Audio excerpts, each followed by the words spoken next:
மணிகண்டனுக்கு நீண்ட நாளாக சபரிமலைக்கு போகணுன்னு ஆசை. அவங்க அப்பா 50 தடவைக்கு மேலே போயிட்டாங்க. நீண்ட காலமாக குழந்தை இல்லாமல் மணிகண்டா உன்னை போல எனக்கு ஒரு தங்க மகன் பிறக்கணும்னு வேண்டிக்கிட்டாரு. அதே மாதிரி மணிகண்டனும் வந்து பிறந்தான்.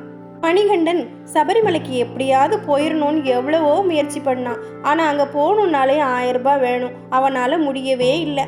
ஒரு நாள் பத்தினம் திட்டையில் நம்ம ஏஜென்ட் ஒருத்தர் இருக்காரு, அங்கே போய் நான் கொடுக்குற இந்த செக்கை கொடுத்துருன்னு முதலாளி சொன்னார். மணிகண்டனுக்கு ஏகப்பட்ட சந்தோஷம். நாம் எப்படியாவது ஐயப்பனை பார்த்துடலாம் அப்படின்னு நினச்சான்.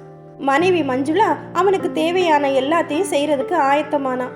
அடுத்த நாள் முதலாளி மணிகண்டனை கூப்பிட்டு, நாம் 2 பேரும் சேர்ந்து போயிட்டு வந்துடலாண்டா, சரக்கும் எடுத்துகிட்டு போக வேண்டியது இருக்கு, ஐயப்பனையும் பார்த்துட்டு வந்துடலான்னு சொன்னார். மணிகண்டனுக்கோ சந்தோஷம் தாங்க முடியலை. ஒரு போலீஸ்காரர் ஐயப்பன் முன்ன கொண்டு இவங்க 2 பேரையும் விட்டுட்டாரு.